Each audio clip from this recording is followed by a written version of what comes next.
Hello students, ഇപ്പോൾ റീനീറ്റിൻ്റെ റിസൾട്ടൊക്കെ വന്നിരിക്കുന്ന സമയമാണല്ലേ. അപ്പം ഒരുപാട് പേര് ഇങ്ങനെ വിളിക്കുന്നുണ്ട്, മെസ്സേജ് ചെയ്യുന്നുണ്ട്. സാർ എനിക്ക് ഈ കോളേജ് കിട്ടുമോ, എനിക്ക് കിട്ടാൻ ചാൻസ് ഉണ്ടോ, MBBS മിസ്സാവുമോ, അങ്ങനെയൊക്കെ പറഞ്ഞ കുറേ ആശങ്കകളാണ് വിദ്യാർത്ഥികൾ പ്രകടിപ്പിക്കുന്നത്. അപ്പോൾ ആക്ച്വലി ഇപ്പം എല്ലാ കുട്ടികളും ഇപ്പം യൂട്യൂബിലും ഇൻസ്റ്റാഗ്രാമിലൊക്കെ എത്രയാണ് കട്ട് ഓഫ് എന്നൊക്കെ പറഞ്ഞ് ഇങ്ങനെ സെർച്ച് ചെയ്തുകൊണ്ടിരിക്കുകയായിരിക്കും അല്ലേ, എത്രയാണ് കട്ട് ഓഫ് വരാൻ ചാൻസ് ഉള്ളത്. അപ്പോൾ ഓരോ യൂട്യൂബേഴ്സും ഇൻസ്റ്റാഗ്രാം ആൾക്കാരൊക്കെ ഓരോ ഫാക്കൽറ്റീസൊക്കെ ഏകദേശം കട്ട് ഓഫ് എത്രയാണെന്ന് പ്രെഡിക്റ്റ് ചെയ്യുന്നൊക്കെ ഉണ്ട്. അപ്പം ആക്ച്വലി ഇപ്പം എനിക്ക് നിങ്ങളോട് പറയാനുള്ളത്, എക്സാമിനെ പറ്റി നിങ്ങൾ ഇനി ആലോചിക്കല്ലേ, അത് കഴിഞ്ഞ കാര്യമാണ്. കാരണം ഒരുപാട് വിദ്യാർത്ഥി ഇപ്പോൾ 2 മണിക്ക് 3 മണിക്കൊക്കെ ഒരുപാട് പേര് പുറച്ചൊക്കെ എനിക്ക് മെസ്സേജ് ചെയ്തിട്ട് സാറേ ഭയങ്കര ഡിപ്രസ്ഡ് ആണ്, എന്താ ചെയ്യുക എന്നൊക്കെ പറഞ്ഞ് മെസ്സേജ് അയക്കുന്ന ഒരുപാട് വിദ്യാർത്ഥികളുണ്ട്. അപ്പം ആക്ച്വലി എനിക്ക് അവരോടൊക്കെ പറയാനുള്ളത്, ഞാൻ ഈ ഫേസിലൂടെ കടന്നു പോയ ഒരാളാണ്. ഇപ്പം കൂടുതൽ പേരും ഈ സൂപ്പർ റിപ്പീറ്റേഴ്സും ഫോർത്ത് റിപ്പീറ്റേഴ്സും ഒക്കെ ആൾക്കാരാണ്. അവരുടെയൊക്കെ പ്രശ്നം എന്ന് വെച്ചാൽ അവർക്ക് ഇത്ര ഒരു ഏജായി 21, 22, 23 ഒക്കെ ആയിട്ടെന്ന് പറയുന്നു.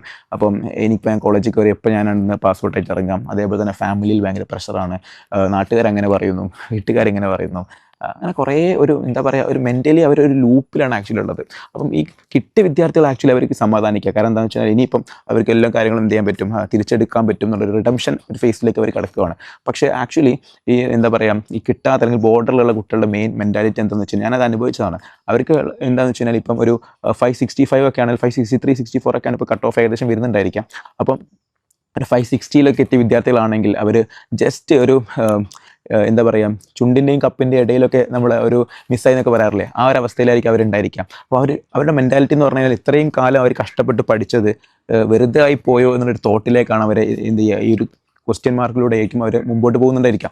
അപ്പോൾ ആക്ച്വലി നിങ്ങൾ മനസ്സിലാക്കേണ്ടത്, നിങ്ങൾക്ക് കിട്ടേണ്ടതാണ് നിങ്ങൾക്ക് കിട്ടിയിരിക്കും. അത് നമുക്കൊരു നമ്മുടെ ദൈവം അല്ലെങ്കിൽ പഠിച്ചവനൊരു കാര്യം വിധിച്ചിട്ടുണ്ടായിരിക്കും. അപ്പോൾ അതേ നമുക്ക് കിട്ടുള്ളൂ. അപ്പം നമുക്കതിന് മാക്സിമം എടുക്കാൻ പറ്റുന്ന എഫേർട്ടുകൾ എടുത്തുകൊണ്ടിരിക്കുക എന്നുള്ളതാണ്. നമ്മളൊരിക്കലും വിട്ടു കൊടുക്കാതിരിക്കുക, മാക്സിമം നമ്മുടെ ആത്മാവിനോട് നമ്മൾ ആത്മാർത്ഥത കാണിക്കുക, അല്ലെങ്കിൽ നമ്മുടെ മനസ്സിനോടൊരു എന്താ പറയുക, അതിനോടൊരു നമുക്കൊരു ഇതുണ്ടാവും, അത് കാണിക്കുക എന്നുള്ളതാണ്. ഒരു മനസ്സാക്ഷിനോട് നമുക്ക് നമ്മൾ പഠിച്ചു കഴിയുമ്പോൾ നമ്മൾ അതിനോടൊരു കൂറ് പുലർത്തി എന്നുള്ളൊരു തോട്ട് നമുക്ക് ഉണ്ടായിരിക്കുക എന്നുള്ളതാണ് നമ്മൾ ചെയ്യേണ്ടത്.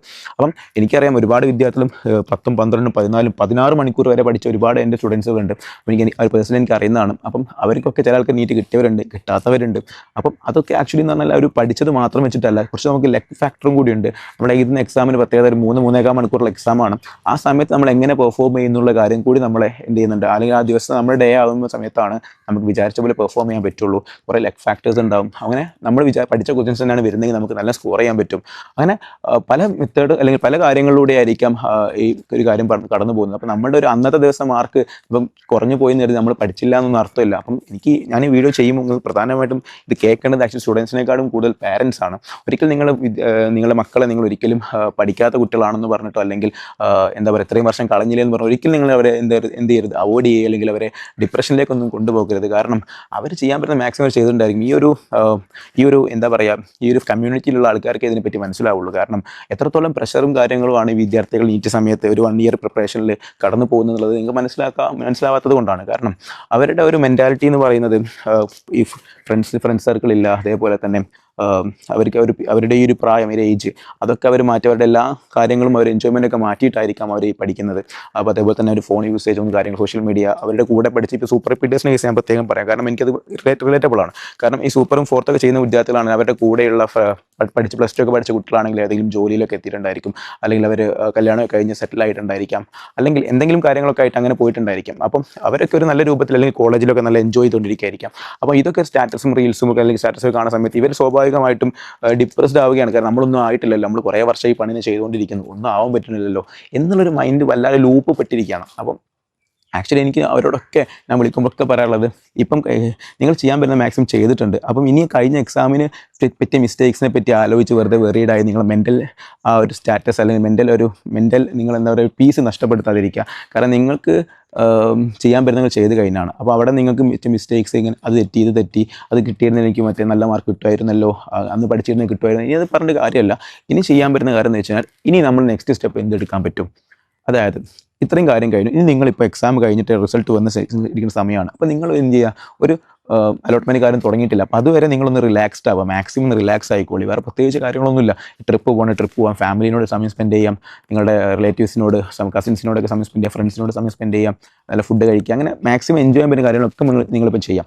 അത് കഴിഞ്ഞ് നിങ്ങളൊരു ഫേസിലേക്ക് വരും, അതായത് ഇനി എന്ത് ചെയ്യണം എന്നുള്ള കാര്യം നിങ്ങൾ ചിന്തിക്കണം. കാരണം ഇപ്പം നിങ്ങൾ ഡിസിഷൻ എടുക്കല്ലേ, കാരണം നിങ്ങളിപ്പം ഭയങ്കര ഡിപ്രസ്ഡ് ആയി നിൽക്കുന്ന സമയമായിരിക്കാം. അപ്പോൾ ഡിസിഷൻ എടുക്കുമ്പോൾ നിങ്ങൾ കൃത്യമായിട്ട് ഒരു ഇത് ഒരിക്കലും എടുക്കാൻ പറ്റില്ല. ഒന്ന് മെൻ്റലി ഒന്ന് ഓക്കെ ആയതിനു ശേഷം നിങ്ങൾ എന്ത് ചെയ്യുക, കൃത്യമായിട്ടുള്ള കാര്യം നിങ്ങൾ ആലോചിക്കുക, എനിക്ക് എന്ത് സാധനമാണ് വേണ്ടത്. കാരണം ഇപ്പം നിങ്ങളിപ്പം 3-4 വട്ടം റിപ്പീറ്റ് ചെയ്ത കുട്ടികളാണെങ്കിൽ അപ്പം ഒരു സ്റ്റുഡൻ്റ് ആണെന്ന് വിചാരിക്കാം. ആ കുട്ടിക്ക് ഈ വർഷം കിട്ടിയിരിക്കുന്ന മാർക്ക് ഒരു 560 ആണെന്ന് വിചാരിക്കാം. അപ്പോൾ ആ കുട്ടിക്ക് എന്തോ ഒരു കാരണം കൊണ്ടായിരിക്കാം മേ ബി വിചാരിച്ച കട്ട് ഓഫ് ഒന്ന് കുറയാൻ റീസൺ ഉണ്ടായിരിക്കാം. അപ്പോൾ ആ കുട്ടിക്ക് ഒരു വർഷം കൂടി റിപ്പീറ്റ് ചെയ്യാമെന്നുള്ള കോൺഫിഡൻസും ആ ഒരു താല്പര്യവും ഒക്കെ ഉണ്ട് എങ്കിൽ ആ കുട്ടിക്ക് എന്ത് ചെയ്യാം, റിപ്പീറ്റ് ചെയ്യാം. ഇനി അതല്ല, ആ കുട്ടി മെൻ്റലി ഭയങ്കര ഫ്രസ്ട്രേറ്റഡ് ആയിട്ടുണ്ട്, ഇനി ആ കുട്ടിക്ക് കോഴ്സിനോട് അല്ലെങ്കിൽ MBBS വേണ്ട എന്നുള്ള മൈൻഡ് സെറ്റാണ്, അല്ലെങ്കിൽ വീട്ടുകാരുടെ സപ്പോർട്ടില്ല. അപ്പം വീട്ടുകാരെ കൺവിൻസ് ചെയ്യാൻ നോക്കാം മാക്സിമം. വീട്ടുകാരുടെ സപ്പോർട്ട് കൂടി നമുക്ക് ആവശ്യമാണ്. അതിനുശേഷം നമ്മൾ എന്ത് ചെയ്യാന്ന് വെച്ച് കഴിഞ്ഞാൽ കൃത്യമായിട്ട് ഒരു പ്ലാൻ ഉണ്ടാക്കി നമ്മൾ അതിലേക്ക് സ്ട്രാറ്റജി ഉണ്ടാക്കി നമുക്ക് എന്ത് ചെയ്യാം, കണ്ടിന്യൂ ചെയ്യാം. അതല്ല ഇനി വേറെ ഏതെങ്കിലും കോഴ്സുകൾ എടുക്കാനാണ് മൈൻഡ് തോന്നിക്കുന്നെങ്കിൽ ആ കോഴ്സ് എടുത്ത് നമ്മൾ എന്ത് ചെയ്യുക പോവുക. നിങ്ങൾ ശ്രദ്ധിക്കേണ്ട പ്രധാനപ്പെട്ട കാര്യം, ഒരിക്കലും ഫ്രണ്ട്സോ അല്ലെങ്കിൽ വേറെ ആരോ പറഞ്ഞിട്ട് നിങ്ങൾ ഒരു സാധനം എടുക്കാൻ പാടില്ല. നിങ്ങൾക്ക് വേണ്ട എന്താണ്, നിങ്ങൾ തോന്നുന്ന കാര്യം മാത്രം നിങ്ങൾ എടുക്കുക. ഒരിക്കലും ബാക്കിയുള്ള ആൾക്കാർ പറഞ്ഞിട്ട് അല്ലെങ്കിൽ നാട്ടുകാരെന്ത് പറയുന്നോ വീട്ടുകാരെന്ത് പറയുന്നോ, ഇത്ര കാലം ഞാൻ പഠിച്ചതല്ലേ, പഠിച്ചിട്ട് എന്തുകൊണ്ട് കിട്ടിയില്ല എന്നുള്ള കുത്തുവാക്കുകൾ ഉണ്ടായിരിക്കും. അപ്പോൾ അതൊന്നും നിങ്ങൾ ആലോചിച്ച് നിങ്ങൾ ടെൻഷൻ അടിക്കേണ്ട. കാരണം നിങ്ങളോട് മാത്രമാണ് ആൻസറബിൾ ആയിട്ടുള്ളത്, അല്ലാണ്ട് വേറെ ആരോടും ആൻസറബിൾ അല്ല. അപ്പോൾ നിങ്ങൾ എന്ത് ചെയ്യാം, നിങ്ങളോട് നിങ്ങൾ ആൻസർ ചെയ്യുന്ന സമയത്ത് നിങ്ങൾക്ക് ഒരു 100% സാറ്റിസ്ഫാക്ഷൻ ഉണ്ട് എങ്കിൽ നിങ്ങൾ രക്ഷപ്പെട്ടു, നിങ്ങൾ ജയിച്ചു. ഓക്കെ, അപ്പം നിങ്ങൾ പഠിച്ചിട്ടില്ല, പഠിക്കാൻ അവസരം ഉണ്ടെങ്കിൽ നിങ്ങൾ പഠിച്ചിട്ടില്ല എന്നുള്ള പ്രശ്നമാണെങ്കിൽ നിങ്ങൾക്ക് എന്ത് ചെയ്യാം, റിപ്പീറ്റ് ചെയ്ത് ഈ വർഷം ആ ഒരു എന്താ പറയുക സാറ്റിസ്ഫാക്ഷൻ നിങ്ങൾക്ക് വീണ്ടെടുക്കാം. ഓക്കെ, അപ്പം മാക്സിമം പഠിച്ചു ചെയ്യാനൊക്കെ ചെയ്തു, എന്നിട്ടും നല്ല മാർക്ക് കിട്ടുന്നില്ലെങ്കിൽ എന്തോ ഒരു പ്രശ്നം അവിടെ ഉണ്ട്. അപ്പം നിങ്ങൾക്ക് എന്ത് ചെയ്യാം, അപ്പം നിങ്ങൾക്ക് പറ്റിയൊരു കോഴ്സ് എല്ലാം തോന്നുകയാണെങ്കിൽ നിങ്ങൾ എന്ത് ചെയ്യുക, ഡ്രോപ്പ് ചെയ്തിട്ട് നിങ്ങൾ വേറെ ഇഷ്ടംപോലെ കോഴ്സുകളുണ്ട്, നിങ്ങൾ അഭിരുചിക്ക് അനുസരിച്ച് കോഴ്സുകൾ നിങ്ങൾ ചൂസ് ചെയ്യാം, നിങ്ങൾ മുമ്പോട്ട് പോവാം. അതേപോലെ തന്നെ മറ്റൊരു കാര്യം എന്താ വെച്ച് കഴിഞ്ഞാൽ, ഇപ്പം ബോർഡർ ലൈൻ നിൽക്കുന്ന വിദ്യാർത്ഥികളാണെങ്കിൽ പ്രധാനമായിട്ട് ശ്രദ്ധിക്കേണ്ട പ്രധാനപ്പെട്ട കാര്യം ഞാൻ പറയട്ടെ, 565 ആ റേഞ്ചിലൊക്കെ വിദ്യാർത്ഥികളാണെങ്കിൽ നിങ്ങൾ അലോട്ട്മെൻറ്റ് പ്രോസസ്സ് കൃത്യമായി ശ്രദ്ധിക്കുക എന്നുള്ളതാണ്. അതിൽ ഓരോ സ്റ്റെപ്സും കോളേജിൻ്റെ പ്രയോറിറ്റി ഓർഡറുകൾ ശ്രദ്ധിക്കണം. അതേപോലെ തന്നെ ഡേറ്റിൻ്റെ കാര്യം, ഫീസ് അടിക്കുന്ന കാര്യങ്ങൾ, അങ്ങനെ എല്ലാ കാര്യം A to Z കാര്യങ്ങൾ നിങ്ങൾ കൃത്യമായിട്ട് നോക്കി ശ്രദ്ധിച്ചിട്ട് വേണം ചെയ്യാൻ വേണ്ടിയിട്ട്. ഒരു ചെറിയ സിംഗിൾ മിസ്റ്റേക്ക് വന്നു കഴിഞ്ഞാൽ നിങ്ങൾ 1 ഇയർ ആണ് നഷ്ടപ്പെടാൻ പോകുന്നത്. അത് നിങ്ങൾ കൃത്യമായിട്ട് നോക്കണം. അതേപോലെ തന്നെ നല്ല മാർക്ക് കിട്ടിയ വിദ്യാർത്ഥികളാണ് മാക്സിമം ചെയ്യുക, നിങ്ങൾ നല്ല ഗവൺമെൻറ് മെഡിക്കൽ കോളേജിൽ തന്നെ, പ്രത്യേകിച്ച് ഒരു നാഷണൽ ലെവലുള്ള കോളേജിലൊക്കെ, സെൻട്രൽ ഗവൺമെൻറ്റിൻ്റെ കോളേജൊക്കെ ചൂസ് ചെയ്യാൻ ശ്രമിക്കുക. അതായത് എയിംസ് പോലെയുള്ള കോളേജുകളൊക്കെ, അല്ലെങ്കിൽ കാലിക്കറ്റും ട്രിവാൻഡ്രം പോലുള്ള നല്ല കോളേജുകളിൽ നിങ്ങൾ എന്ത് ചെയ്യാം, പഠിക്കാൻ വേണ്ടി മാക്സിമം ശ്രദ്ധിക്കുക. പിന്നെ അതേപോലെ തന്നെ പാരൻസിനോട് എനിക്ക് പറയാനുള്ളത്, നിങ്ങളാണ് ആക്ച്വലി നിങ്ങളുടെ കുട്ടികളുടെ മെയിൻ സപ്പോർട്ട് എന്ന് പറയുന്നത്. അവരൊരിക്കലും നിങ്ങൾ ഡിപ്രസ്ഡ് ആക്കരുത്. കാരണം നിങ്ങളുടെ സപ്പോർട്ടാണ് അവർക്ക് ഏറ്റവും കൂടുതൽ ആവശ്യം. അപ്പം ഇപ്പം കിട്ടിയ വിദ്യാർത്ഥി, ഇപ്പം എൻ്റെ ഒരുപാട് സ്റ്റുഡൻസിന് ഈ വർഷം നീറ്റ് കിട്ടിയിട്ടുണ്ട്. അപ്പം അവരോട് പ്രത്യേകം കൺഗ്രാജുലേഷൻ പറയുകയാണ്. കാരണം ആസ് എ ഫാക്കൽറ്റി നൽകി ഞാൻ ഭയങ്കര ഹാപ്പിയാണ്. പിന്നെ ഒരു കാര്യം കൂടി പറയട്ടെ, ഈ പാരൻസിൻ്റെ സപ്പോർട്ട് ഉണ്ടായതുകൊണ്ട് മാത്രമാണ് ആക്ച്വലി അവർക്ക് ഈ ഒരു അച്ചീവ്മെൻറ്റ്സ് ഒക്കെ നേടാൻ കഴിയുന്നത്. അപ്പോൾ പാരൻസിൻ്റെ വലിയ റോൾ ഉണ്ട് നിങ്ങൾ മനസ്സിലാക്കുക. ഒരിക്കലും ഒരു കുട്ടി ഹോസ്റ്റലിൽ നിന്നൊക്കെ വീട്ടിലേക്ക് വരുന്ന സമയത്ത് ഒരിക്കലും നമ്മളൊരു പാരൻ്റ് നിൽക്കുകയാണെങ്കിൽ നമ്മൾ ഇങ്ങനെ പറയാൻ പാടില്ല, എടാ എന്താടാ എത്ര കാലം റിപ്പീറ്റ് ചെയ്യുന്നത്, ഒരു കാര്യമില്ലല്ലോ, എന്താണ് ഇങ്ങനെ എന്നുള്ളൊരു സാധനം ആ ഒരു കുട്ടീൻ്റെ മൈൻഡിലേക്ക് പോകുന്നത് വെച്ച് കഴിഞ്ഞാൽ ഞാനൊരു വേസ്റ്റ് ആണെന്നുള്ള മൈൻഡിലേക്ക് കുട്ടി എത്തും. അപ്പോൾ അതിന് പകരം നമുക്ക് എന്താ പറയുക, മോനെ കുഴപ്പമില്ലടാ, നമുക്ക് ഉഷാറാക്കി എടുക്കാം, നീ പഠിക്കുന്നുണ്ടല്ലോ, ബെറ്റർ ആവും, കുഴപ്പമില്ല, ഞങ്ങൾക്ക് നിൻ്റെ കൂടെ ഉണ്ട് എന്നുള്ളൊരു വാക്കാണ് ഒരു കുട്ടിനോട് പാരൻറ്റ് പറയുന്നതെങ്കിൽ ആ കുട്ടിക്ക് ഭയങ്കര ഒരു മോട്ടിവേഷൻ ആയിരിക്കും. ആ പാരൻറ്റിന് വേണ്ടിയും കൂടി എന്ത് ചെയ്യാം, കുട്ടി പഠിച്ചെടുക്കും. അപ്പോൾ നല്ലൊരു ബെറ്റർ റിസൾട്ടിലേക്ക് എത്താനും പറ്റും. അപ്പോൾ പാരൻസിന് സപ്പോർട്ട്, നീ നിൻ്റെ കാര്യം മാത്രം നോക്ക്, നിൻ്റെ ബാക്കിയുള്ള എല്ലാ കാര്യങ്ങളും ഞങ്ങൾ നോക്കിക്കോളും, നീ പഠിച്ചാൽ മാത്രം മതി എന്നുള്ളൊരു പാരൻസിന് ആ ഒരു വാക്കുകൾക്ക് ഭയങ്കര ഇമ്പോർട്ടൻസ് ഉണ്ട് എന്നാണ് എനിക്ക് നിങ്ങളോട് പറയുന്നത്. പക്ഷേ പാരൻറ്റിനോട് എനിക്ക് പറയാനുള്ളത്, നിങ്ങളാണ് നിങ്ങളുടെ കുട്ടികളുടെ മെയിൻ മോട്ടിവേറ്റേഴ്സ്. അപ്പം നിങ്ങളെടുത്തു നിന്നായിരിക്കണം എല്ലാ സപ്പോർട്ടും അവർക്ക് കിട്ടേണ്ടതെന്നാണ് എനിക്ക് പറയാനുള്ളത്. ഒരിക്കലും അവർക്കൊരു പ്രഷർ ബിൽഡ് ചെയ്ത് കൊടുക്കരുത്, ഒരു പ്രഷർ ക്രിയേറ്റ് ചെയ്യരുത്. കാരണം കുട്ടികളൊരു പഠിക്കുന്ന സമയമാണിത്. ഈ പ്രായം എന്ന് പറഞ്ഞ ഒരു 18 വയസ്സിൻ്റെയും 22-23 വയസ്സിന് ആ ഒരു പ്രായത്തിലുള്ള കുട്ടികളായിരിക്കും കൂടുതലും റിപ്പീറ്റിംഗ് റിപ്പീറ്റ് സൂപ്പർ റിപ്പീറ്റ് ഒക്കെ ആയിട്ട് പോകുന്നുണ്ടായിരിക്കാം. അപ്പം അവരുടെ ഒരു ഏജും കൂടി നിങ്ങൾ നോക്കേണ്ടതായിട്ടുണ്ട്. അവർക്ക് പല രൂപത്തിലേക്കും ഈ ഹോർമോണൽ ഫ്ലക്ച്വേഷനും കാര്യമൊക്കെ നടക്കുന്ന സമയമാണ്. അപ്പം നിങ്ങൾ ഈ ഒരു പ്രഷറും കൂടി ക്രിയേറ്റ് ചെയ്ത് കൊടുത്തു കഴിഞ്ഞാൽ അവരെന്ത് സ്വാഭാവികമായും പല രൂപത്തിൽ നിങ്ങളിപ്പം കണ്ടിട്ടുണ്ടായിരിക്കും. ഒരുപാട് സൂയിസൈഡ് അറ്റംപ്റ്റുകൾ, സൂയിസൈഡ് ചെയ്ത ആൾക്കാർ, അങ്ങനെ പലതും ഉണ്ട്. ഒന്നാമത്തെ നീറ്റ് കഴിഞ്ഞ് റീനീറ്റിലേക്ക് പോയപ്പോൾ തന്നെ കുട്ടികൾ ഒരുപാട് സെൻട്രൽ ഗവൺമെൻറ് ഈ ഒരു NTA അനാസ്ഥ മൂലം ഒരുപാട് കുട്ടികൾ എന്ത് ചെയ്തിട്ടുണ്ട്, വലിഞ്ഞിട്ടുണ്ട്, ഭയങ്കര മെൻ്റലി ബുദ്ധിമുട്ടായിട്ടുണ്ട്, ഡിപ്രസ്ഡ് ആയിട്ടുണ്ട്. അതൊക്കെ ഈ കുട്ടികൾ തരണം ചെയ്തിട്ടാണ് വീണ്ടും റീനീറ്റ് എക്സാം എഴുതിയിരിക്കുന്നത്. അപ്പം ആ കുട്ടികളോട് നമ്മൾ കാണിക്കേണ്ട പ്രധാനപ്പെട്ട, അല്ലെങ്കിൽ കുട്ടികൾ അറ്റ്ലീസ്റ്റ് നമ്മൾ കാണിക്കേണ്ട കുറച്ച് കാര്യങ്ങളുണ്ട്. അവരെ നമ്മൾ കൂടെ നിർത്തുക, അവരെ നമ്മളെ കൂടെ ചേർക്കുക.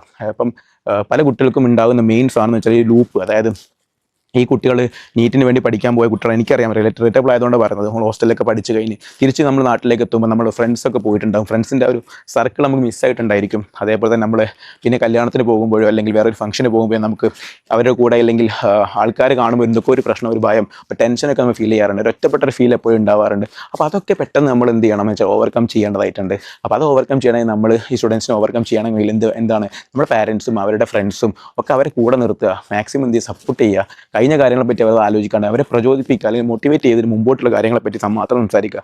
അതേപോലെ തന്നെ മാക്സിമം എന്ത് ചെയ്യുക, അവരുടെ എന്ത് ചെയ്യുക, കൂടെ നിർത്തുക എന്നുള്ളതാണ് എനിക്ക് നിങ്ങളോട് പറയാനുള്ളത്. കാരണം ഒരുപാട് വിദ്യാർത്ഥികൾ പല രൂപത്തിലേക്കും പോകുന്നുണ്ട്, പല രൂപത്തിലേക്കും നല്ല കരിയർ ആഗ്രഹിച്ച വിദ്യാർത്ഥികളൊക്കെ എന്താ ചെയ്യുക, എന്താ പറയുക, ചില വേറെ രൂപത്തിലേക്കൊക്കെ പോയിട്ട് ഡ്രഗ്സിൻ്റെ ഇതിലേക്കായിട്ടും അല്ലെങ്കിൽ സൂയിസൈഡിലേക്കായിട്ടും ഡിപ്രസ്ഡ് ആയിട്ടും ഒക്കെ പോകുന്ന വിദ്യാർത്ഥികൾ നമ്മൾ കാണാറുണ്ട്. അപ്പം ആസ് എ ഫാക്കൽറ്റി നിലക്കും എന്താ പറയുക, ഒരു പണ്ടത്തെ ഒരു നീറ്റ് ആസ്പിരൻ്റ് നിലക്കും ഞാൻ നിങ്ങളോട് പറയുകയാണ്, ആസ് എ പാരൻസിനോടാണ് എനിക്ക് പ്രധാനമായിട്ട് പറയാനുള്ളത്, കുട്ടികളെ നിങ്ങൾ മാക്സിമം എന്ത് ചെയ്യുക, സപ്പോർട്ട് കൊടുക്കുക. അതുപോലെ ഈ വീഡിയോസ് കാണുന്ന നീറ്റ് ആസ്പിരൻസ് ആവട്ടെ, അതേപോലെ തന്നെ നീറ്റ് എഴുതിയ വിദ്യാർത്ഥികളാവട്ടെ, ഇനി പഠിക്കാൻ പോകുന്ന വിദ്യാർത്ഥികളാവട്ടെ, നിങ്ങളോട് എനിക്ക് പറയാനുള്ളത്, നിങ്ങൾ മാക്സിമം നിങ്ങളുടെ എഫേർട്ട് ഇട്ട് 100% കൊടുത്ത് പഠിക്കുക.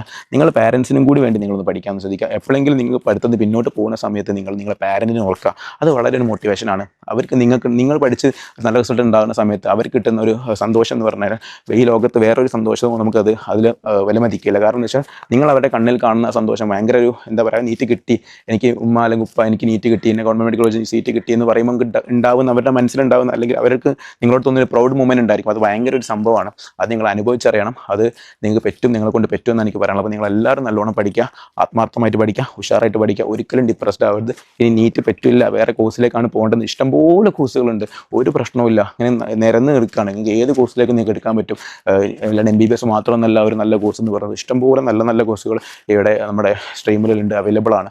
അപ്പോൾ നിങ്ങൾ നോക്കി നിങ്ങളുടെ കഴിവിനനുസരിച്ചുമായ കോഴ്സുകളിലേക്ക് നിങ്ങൾക്ക് എന്ത് ചെയ്യാം, മാറാവുന്നതാണ്. അപ്പം ഒരിക്കലും നിങ്ങൾ കിട്ടിയില്ല എന്ന് പറഞ്ഞ് ഡിപ്രഷൻ ആവരുത് എന്നാണ് എനിക്ക് നിങ്ങളോട് പറയാനുള്ളത്. അപ്പോൾ നിങ്ങൾ നല്ലോണം എന്ത് ചെയ്യുക, പഠിക്കുക, ആത്മാർത്ഥമായി പഠിക്കുക. ഇനിയുള്ള അലോട്ട്മെൻറ്റിൻ്റെ ബാക്കിയുള്ള കാര്യങ്ങളും അതേപോലെ എങ്ങനെ കൊടുക്കണം, അതിന് ഗൈഡൻസും സപ്പോർട്ടും ഒക്കെ നിങ്ങൾക്ക് ഞാൻ പറഞ്ഞു തരുന്നതായിരിക്കും. അപ്പോൾ മാക്സിമം നിങ്ങൾ എന്ത് ചെയ്യുക, ഈ ചാനലൊക്കെ ഒന്ന് ഫോളോ ചെയ്യുക, സപ്പോർട്ട് ചെയ്യുക, സബ്സ്ക്രൈബ് ചെയ്യുക, ഉഷാറായിട്ട് പഠിക്കുക.